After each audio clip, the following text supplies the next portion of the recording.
เอายินดีตอนรับสู่เหือนลิงแอลโซนเด้อพระสว่างพระสว่างอันนี้ซื้อลิลีธรรมเจริญมาคล้องลูกเฮาบางเฮา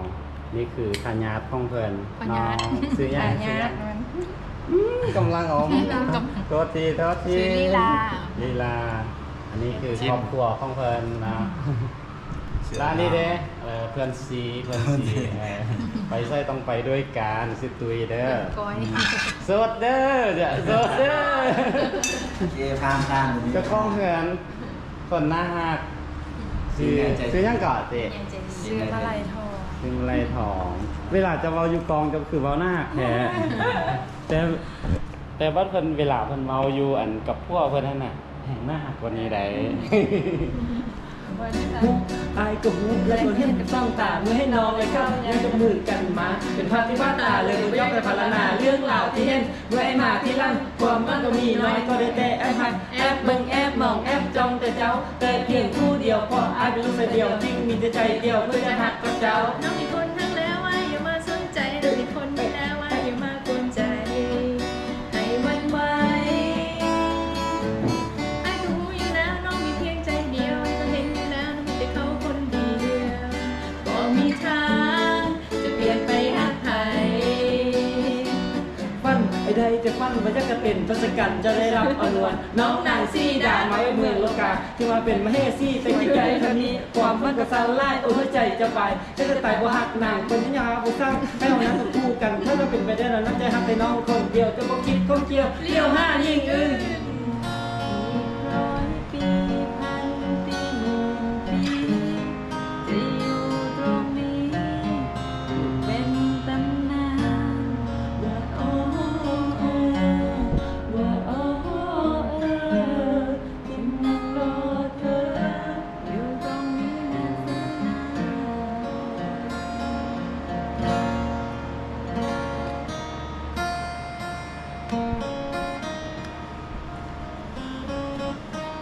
เอาห้องเห่งๆไปดู ในห้องไม่มั่วใช่ไหม ไม่บ่อยไหม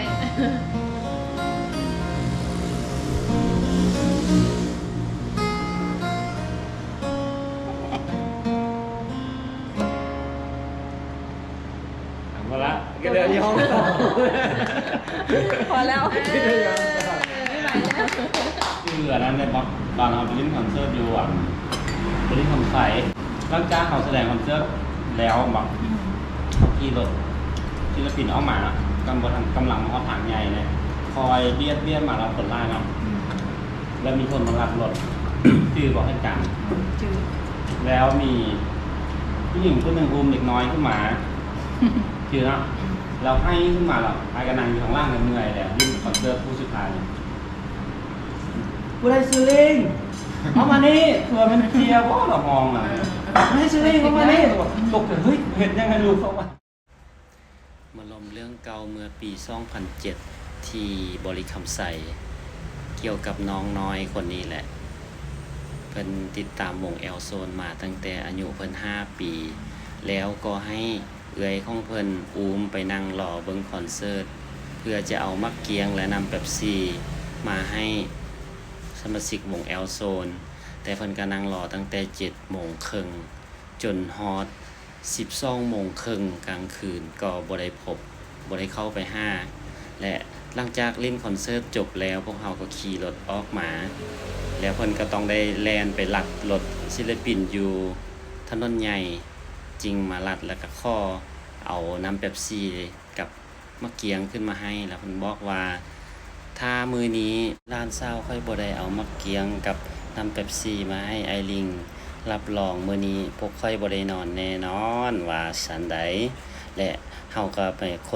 คนมาก็พบเห็นรูปมักเกียง1 หน่วยตัวนี้กับน้ำเป๊ปซี่ยองอยู่หน้าโต๊ะเห็นเพียงส่ำนี้เนาะ นี่ก็คือเวทีคอนเสิร์ตอยู่ที่แข้งบริคำไซในมือนั้นบรรยากาศของมือนี้ลมกันไปเรื่องเก่าเรื่องล่างแล้วพวกเฮาก็ได้ประสานเสียงเพลงกันคนละเพลง2 เพลงหลังจากที่พวกเฮาบ่ได้เจอกันมาตั้งว่า12 13 กว่าปีนี่ก็คือสหายตุย เป็นเพื่อนซีของลิลีธรรมเจริญเพิ่นก็ข้อโซเสียงเพลงนี่ก็คือสหายทิศครอบครัวของลิลีเพิ่นก็โซเสียงเพลงไป1สเต็ปเมียเพิ่นก็ให้กำลังใจนอกจากสามีเพิ่นฮ้องแล้วก็ยังมีลูกสาวของลิลีคนเดียวน้องลีลาก็โซเสียงเพลงไป1เสียงเพลงเป็นเพลงภาษาอังกฤษเพิ่นฮ้องนอกจากนั้นเพิ่นก็ได้ติดจากลิงแอลโซนเป็นจำนวนเงิน1ใบเป็นทุนการศึกษา น่าฮักหลายเนาะน้องๆเพิ่นก็ฮู้จักนกจักไว้ฮู้กำนบธรรมเนียมมาฮอดคิวข้องอะไรทองข้อจับไม้แดภรรยาแซนดีข้องลิงเองตอนนี้ก็ฮ้องได้เต็มที่หน้าตาก็แดง